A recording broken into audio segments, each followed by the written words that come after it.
Hello guys, welcome to my first episode of Wild Travelers. This is Luis. Today I'm here with Benjamin, who I've met about 2 years ago, and he's going to tell us a little bit about his experience traveling in the Easterns. Benjamin, first of all, do you want to introduce yourself, maybe to the camera, to the people looking at us right now? Yeah, so hi guys, like Luis said, my name is Benjamin. I'm coming from Slovenia, a very small town, close to Croatian border. In the past I mostly lived in Ljubljana, where we also met with Luis. He was my couchsurfer. And then maybe 1.5 years ago I started traveling around, working simultaneously while traveling remotely. And now this is where we kind of are, yeah. So that was my introduction. So it was exactly when I met you that you started traveling like this. Yeah. You have not done it before? I know that you had been to many places, but... Yeah, so in the past, to be honest, I also traveled a lot. I mean, I'm not gonna say a lot. I'm gonna say that I traveled more than average Slovenian guy, but I would say more than the average person in general. Yeah. We can also say that. Yeah. But then at some point, they said that I can also work remotely, and I first tried it a bit, but then I said I'm gonna do that full time. So he was actually my last couchsurfer. After him, I never host anyone anymore. I don't even own a flat, so yeah. Yeah. Well, actually, I stayed with Benjamin. It was September 2021. I remember well the date because I was trying to visit all the countries in the European Union, and it was the only one left was Slovenia, which I have to say it was like one of the most amazing places I've been. In general, like the people, they were really nice, and the whole country is awesome. Like for those people that have never heard of Slovenia, or I know it's a very small country, so many people they don't even know how to locate it on the map, even Europeans. Yeah. But it's amazing. Like Lake Bled, Postojna, Predjama Castle. It's amazing. Like, mountains, yeah. It's really cool. Like it's a place that I really want to go to, and I can say that Slovenia is definitely in my top 10. Definitely.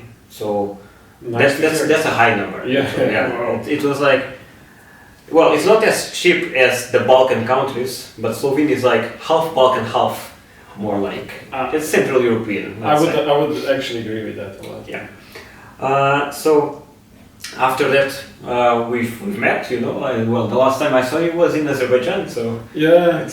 So it was kind of like how it started with us also. Luis said he's going back to the country where he currently still lives, so Bulgaria, and I don't remember exactly, but I think it was just a random decision that I'm also gonna go with him. So it was, you just decided on the moment. Yeah. If you remember, I told you that. So Benjamin was going to travel to Georgia. That was the beginning of his plan, of his master plan that is still going, apparently. Yeah.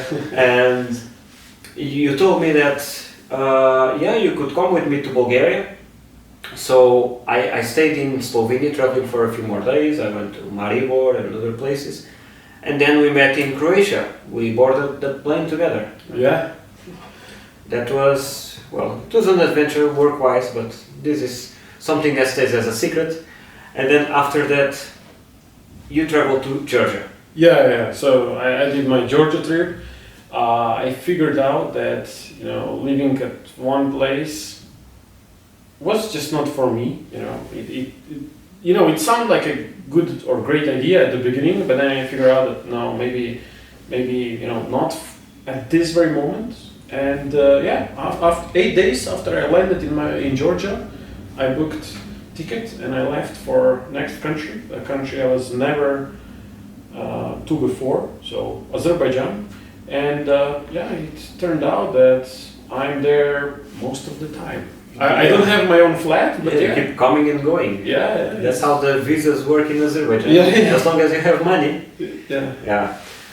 It's nice that things turned out that way. There was something very interesting that happened, was that I was going to Georgia. He was going to Georgia, but we met in Slovenia. Then we met in Croatia. We came to Bulgaria. He stayed at my place. Mm-hmm.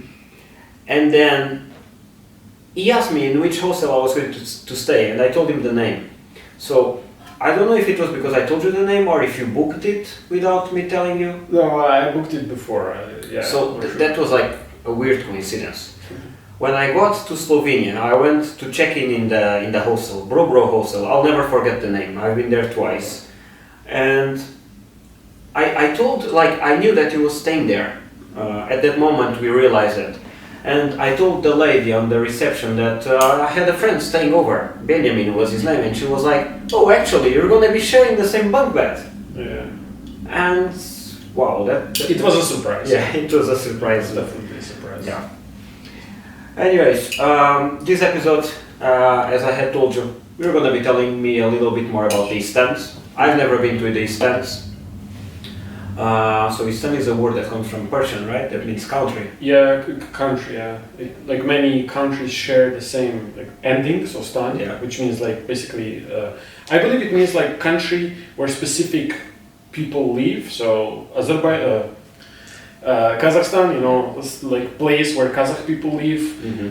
Yeah, the place of the Kazakhs, the Yeah, place yeah. of the Uzbeks. Yeah, something like that. Yeah. So, and I remember that I was following his journey on Instagram. I always do. And you were like traveling in Uzbekistan and in Kazakhstan. So you started in Kazakhstan, right? Yeah, so again, a funny story how I made it to Kazakhstan. Actually, I was in Kazakhstan before. Like I just, when Wizz Air opened the line between Budapest and at that time it was called Astana, then renamed to Nur Sultan and back to Astana, whatever. And I was there like a couple of years ago. It was very cold, like minus 30 degrees. And it was not really enjoyable country. But then I have a friend, female friend from Kazakhstan, and she said that, yeah, you know, maybe you should visit me. And since I was kind of in a neighboring country, Azerbaijan, you know, in between there is just like Caspian Sea or lake or whatever you call it. She said, look, my sister is having a wedding in Kazakhstan, maybe you should join us. And I said, wow, it's a great idea. Anyway, I have to leave Azerbaijan to renew my visa. And that's what I did. I booked a ticket first to a city in Kazakhstan. It's like a city close to the, very, very close on the, let's say, on the coast of Caspian Sea. Called Aktau? Aktau, yes. Aktau, yeah. And what happened is it was still time of COVID-19 or like after like post-COVID time. And you know, I was stupid enough not to check if I actually need a test, and of course I didn't have one. So once I arrived at the airport, you know, this happened for the first time in my life, they just told me, you know, sorry, but you need to go back home. And I was very disappointed. At the same time, I had a lot of work, and I don't like spending money if it's not for, you know, if it's not productive, or how to say it. And I had to come back. You know, I had to rebook two. To Azerbaijan or to Slovenia? So I didn't even leave. So I had to back to my, let's say, flat in Azerbaijan. Mm-hmm. I had to book 2 new flights. They didn't refund me anything. Of course, it was my mistake. And then I attempted my journey for the second time. I faked my COVID test this time. Oh, yeah. I flew to Aktau. It was nice there. I had a lot of work, but I still managed to see like some of the city. I even swam in the Caspian Sea in April, by the way. And after one day, I finally made it to Almaty. So this is the old capital of which is close to the border also with Kyrgyzstan, right? Yeah, and with China also, like, you know, maybe I believe it's around 100 to 100 kilometers away from China and close to Kyrgyzstan. And this is where it all started. So I missed the first part of the wedding, but they managed to invite me also for the second. But their weddings last like very long, right? Yeah, it's like, you know, they have like special wedding. It's, you know, the first day it's mostly for for the groom's family, or vice versa, I'm not sure. And the second day it's mostly for the family of the bride, right? So it's still a lot of people, around 100 plus. So it was very, you know, it was, you know, a lot of people, a lot of food, you know, horses, kumis, which is actually fermented horse milk. There was no alcohol. It was a Muslim wedding. It was very nice, actually. And I enjoyed this wedding a lot. You know, dancing, again, food. And that was basically my visit to Almaty summed up. It was just this wedding, one more day of sightseeing, and then it was time for our next adventure, which is Uzbekistan. Yeah. I suppose that like in their weddings, like it might be similar to like a Turkish wedding. So like a lot of gold and stuff like this. People wear a lot of gold as well, or Yeah, I mean, certainly, it was pleasant for eyes. I don't recall like a lot of gold, but it was very, pleasant to eyes. So many nice people. dresses. Yeah. Very relaxed, dancing, a lot of talking, singing, performance. It's very different from weddings in my country, Yeah, I have to say that. And after the wedding in Almaty, did you go to Nur Sultan? Did you head somewhere else? No. So it was very, since I already missed my flight, my trip. You had already lost a lot of time. Yeah. So I didn't see much, except Almaty, some things in Almaty. I didn't even do my whole checklist for Almaty. There are some very, very nice places, close to the, in these mountains, Almaty mountains, which unfortunately I still have to visit. Maybe you're going now. Yeah. we never know. I'm going back in the region. That's true. Very, very soon. Yeah. Yeah. So and from there, you didn't go back to Azerbaijan. You moved towards Uzbekistan. Yes. So the whole idea was to see a new country of Uzbekistan. To be honest, I didn't knew a lot about this country. Mm-hmm. I had really a lot of work at the time of visiting, so I just took vacations. And first time in my life, I said, guys, those friends that were with me, do the planning, and I'm just gonna join you on the adventure. And it was really, really, nice and unique experience. So we first started in Almaty, and we went to border. I kind of say it, yeah, border city of Chimkent, still in Kazakhstan. We took an overnight train. I didn't sleep that much, but it was, still very, very nice experience. Then we drove to the border of Uzbekistan. Of course, since I'm from Slovenia, probably they saw this passport, like They've never seen one before. yeah, probably. maybe once in the year, and then Yeah. they have to check if you need visa, vaccination. So There's only that- 2 million people in this country. We have a tourist, Yeah, a so- traveler. my friends were, waiting again for me. It was not the most pleasant experience, but then we made it to Uzbekistan. It felt different. This is something that happens a lot in the borders once you're crossing and you're not from one of those, let's say, common visiting tourists. Like Yeah. people are used to Germans, they are used to these countries that have very big populations. When you come to, I feel the same. My country is not as small as yours, but we don't have many Portuguese people traveling, and every time I'm like in a new destination, I just feel like they're happy. They're like, Cristiano Ronaldo. That's all they know. Yeah. But it's always like an interesting thing to pass like these borders. So you mentioned that you took a train in Uzbekistan. So it was first in Kazakhstan to this border city, still in Kazakhstan. Then we, I believe, we took a taxi from this border city we took a taxi from this border city in Kazakhstan all the way to capital of Uzbekistan, Tashkent. Mm-hmm. It's on a map they're very close. Of course, it takes some time because the roads are not that good. But then we ended up in Tashkent. And how was it like for a capital in minor Asia? Like, how did you feel like? Is it like, because I know that like in Kazakhstan everything is very big. Yeah. Does it happen the same in Uzbekistan? So, like, I didn't expect that, but these countries, they have really a lot of people. The population is very big. I think in Kazakhstan there is like, I'm not sure, but I think around 40 million people. Of course, the size is very big. But most places are like uninhabited. So. Yeah. But when it comes to Uzbekistan, I think they have the same amount of people. I'm not completely sure about that. But The size of the country is way smaller. Smaller, yeah. And then you have Tashkent. I'm not sure, how many million people live there, but the capital is very, very big. Another very unique thing about Tashkent is that according to my memory, there was like a very devastating earthquake there in 1950s or 70s, still under the Soviet Union. A lot of these old buildings were completely destroyed, and they completely, redesigned the city. So the city, the capital, compared to, it was designed to be big. You have roads. They have like 7 lanes. You don't have many other capitals, let's say in European part or especially in this part, that were designed to be big. There is not so much. Like 7 lanes each way. Yeah, I believe Like it's the same way that they do like in Myanmar and like all these new capitals. So it is, it feels very, very big, and it's very, very unique. It's also very, very clean. The people are very nice, and in Tashkent you have like, I would say quite some new things to see.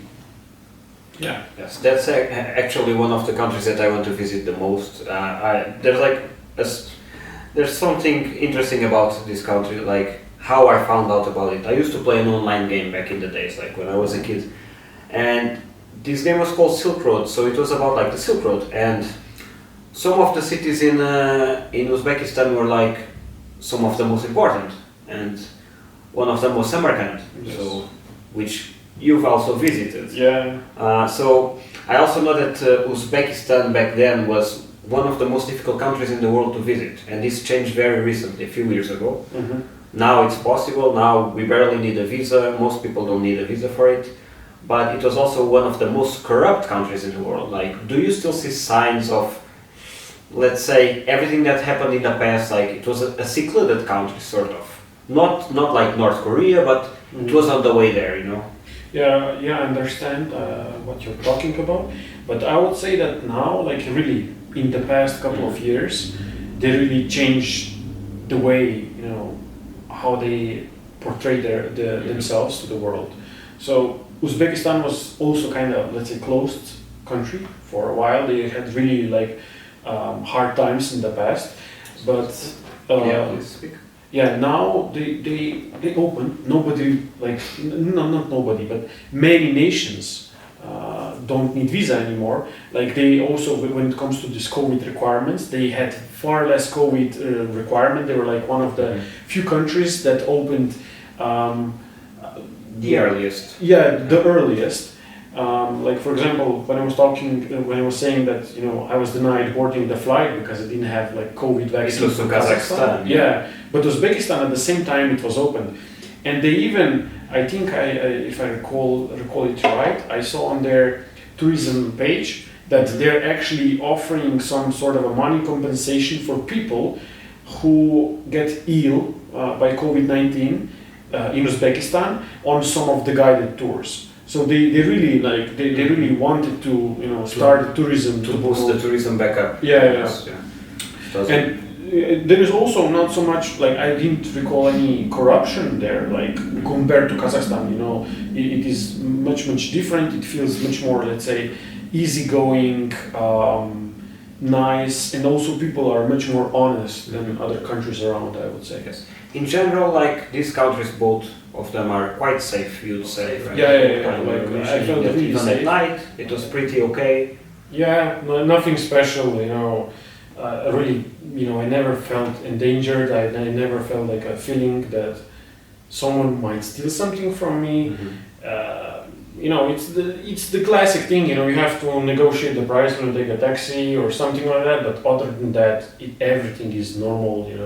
Very nice feeling in general. Yeah, this is like a misconception that we as Europeans, and you as well, because you come from Slovenia, that we always think that like Eastern Europe or Central Asia, places that are like, that have, let's say, names that we are not so used to, that they sound more dangerous, but in reality they're safer than like when you go and you travel in France or in Italy, or like there's less tourism obviously, so that's also one of the perks of it. So I just think that like for the people that are watching this, like, and if you are afraid of traveling on your own or going to some new place outside of Europe, it's not like as difficult as we may think it is. It's actually even safer. For example, my experience as a solo traveler in Eastern Europe or in, let's say, in the Caucasus, because like Benjamin and I, we've met in Georgia and in Azerbaijan a couple of times. I feel like these countries are quite safe, and that's like a misconception that we have in Europe, is that we always think everything is more dangerous just because you're not in the Eurozone or in Schengen. We always think that it's more dangerous, but that's not true. You know? You're just like proving more and more that. So like we were also talking about Samarkand. How is it like the Registan? Like, is it like I can't even picture how it is. Like how majestic it should be. Like. So, you know, I don't even know where to start. So the whole Samarkand thing, it's like next level. When, you know, a couple of minutes ago I was saying that Tashkent, you know, it's new city, it was rebuilt. In Samarkand, it's totally different vibe. So the food, it's a bit different. You know, they have there is like a legend, or let's say there is a special Samarkand bread. So if you don't know what this is, you know, just Google it out. You will be, you know, the Samarkand bread. Yeah, I'm gonna look that up. Yeah, and the next thing is like all those, let's say, historical ancient places. They have been renewed in, you know, the last couple of years, and it's really magnificent. You know, if you ever went, you know, to the church that's very old and very big, you know, has a lot of history behind it, you felt some special energy. But there it feels like kind of like collection of very, you know, very ancient, you know, buildings, madrasas, which means like I believe it's called like Islamic school or something like that. That were, you know, very ancient, even in the times of Timur, which was, let's say, the leader of Uzbekistan, of like this empire. They were there and they still are. They are renovated. They look magnificent. And, you know, when you enter those, let's say, buildings, you really feel like a small person. You know, it's very big. It's unique. It has a lot of details. And again, it's not just one place. It's not just, let's say, one mosque, one church, or something like that. It's like the whole city has like a lot of those places. So we have this Registan, which is, let's say, the most famous thing of Samarkand. It's very big square where you have like, you know, I believe 3 very big madrasas. So these schools, ancient schools, with blue domes and stuff like blue domes, minarets. It's, I don't know, it's very special feeling. If you just go around the corner, you have market, you have bazaar, which I believe is there for, again, a couple of centuries. It still feels like it's part of the Silk Road. You have all those desserts, you know, sweets, vegetables. It feels somehow unique. You know, it has new roof. It was renovated, of course. You know, it's like modern, but the vibe is still there. You know, I was buying some sort of they have special Uzbek, how it's called, halva, with chocolate. It's white. It's amazing. You know, you go a step further. In April, you can have cherries. You have you know, other fruits, and then you have this, I mentioned, bread, nougat, all of that stuff. You walk maybe half a kilometer. There is another mosque, or let's say another monument dedicated to the ex-president of Uzbekistan. It also looks nice. Then you have another very special mosque. Then you have another, let's say, pilgrimage site. A lot of, you know, blue colors. Some sort of a place where, you know, people in ancient times were looking at the planets, and it's really amazing. You know, like Samarkand, it's probably the gem of Uzbekistan. It's like the city that you, of course, have to look at when you come to Uzbekistan.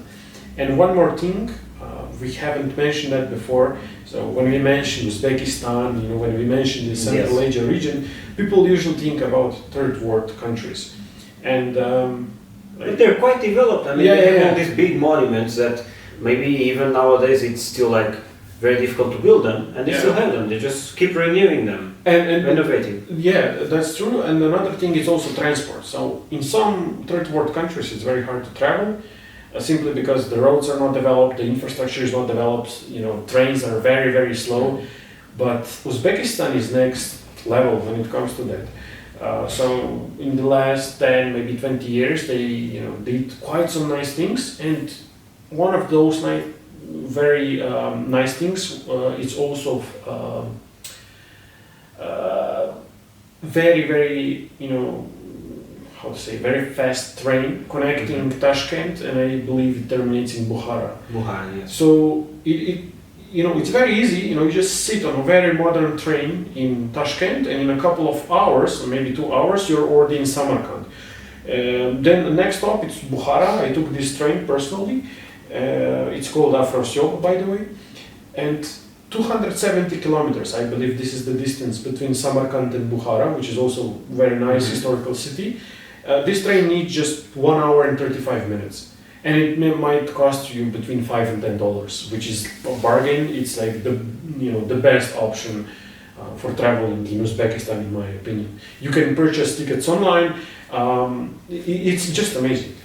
This is actually something like very interesting that you're speaking about, like the infrastructure, like the railway, let's say. And I found it also like very developed in the Caucasus, because I took the train from Baku to Ganja. I took the train from Batumi to Tbilisi, and I also felt like they're a lot more developed than what I am used to. Like, okay, we are in the Balkans, but like even if I compare it to like my trains back home in Portugal, I would say that those are far more advanced. And you can see, like, I also took like in Turkey, like some high-speed train from Bursa to Eskişehir, I think, and it was also like I was so impressed by it. And you pay like sometimes €5, and you take like a train for like 300 kilometers. That's like something more. We need more of this in Europe. I agree for sure. Yeah, I mean, we need less cars. That's obviously like we need less cars. We need better trains. Like,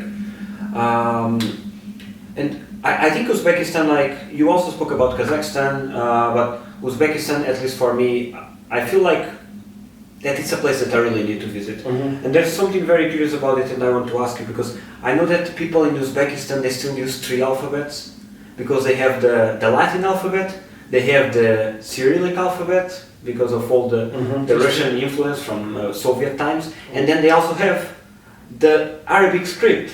So everybody uses still the 3 of them in their daily lives. Like, I'm not sure about like this Arabic one, but I'm like pretty much sure that most of the people, if not all, understand Cyrillic script.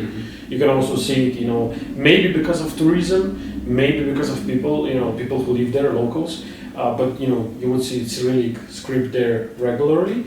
But yeah, when it comes to Arabic one, unfortunately, I can't give you an maybe answer. it's something that it's, well, it could be like, I'm not 100% sure of what I'm saying. I know that it was common also because of their religion. Since they're majority Muslim, this is something that happened that they can at least read. Maybe they don't write like Uzbek or Russian, obviously, like in Arabic script, but that they can read it. Yeah, like they have a lot of these Islamic schools, so maybe that's so the reason. I think it's something that is still like, that still grows with you from like a young age.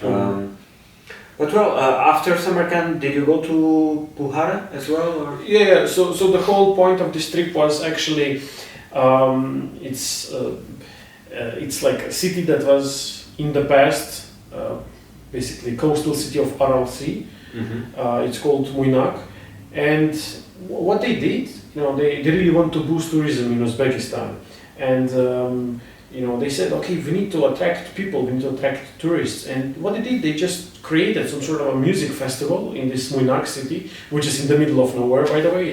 Now it's in the middle of the desert. And so that was the whole point, to start in Tashkent, visit all those cities along the way, end up in Muynak, do a bit of partying, and then return back. And that's how it happened. Is it successful? Yeah, like more or less, yes. We had some problems with... I've never even heard of that place. Yeah. So, okay, Samarkand, I told you, you have again a speed train to Bukhara. Yes.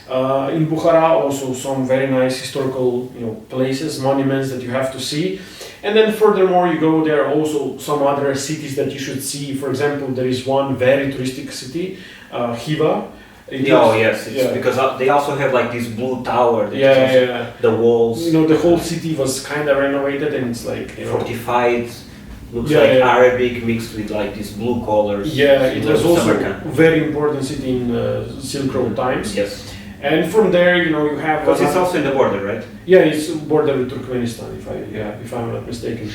And the next one, I believe, is Nukus. Nothing. There is like some nice museums there, but nothing much historical there.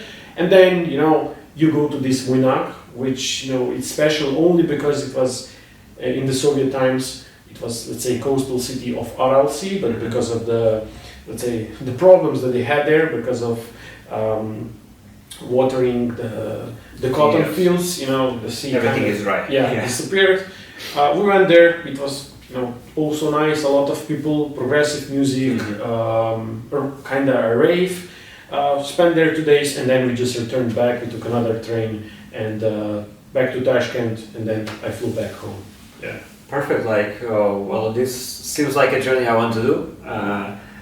Trying all these like taxis, shared taxis, maybe. The same. I don't know if they have Yandex, probably. As They well. also have, Of course, all ex-Soviet republics, so Yandex is obviously present. But it's like something that I really want to visit, and for sure I will at some point. And when I do, I'm gonna ask this guy for some tips because he seems to know a lot more about it than I. It was really cool to have you here. Like actually, like for the camera and offline as well. It's really awesome to have you at my place. It's cool that you're gonna be spending the night here.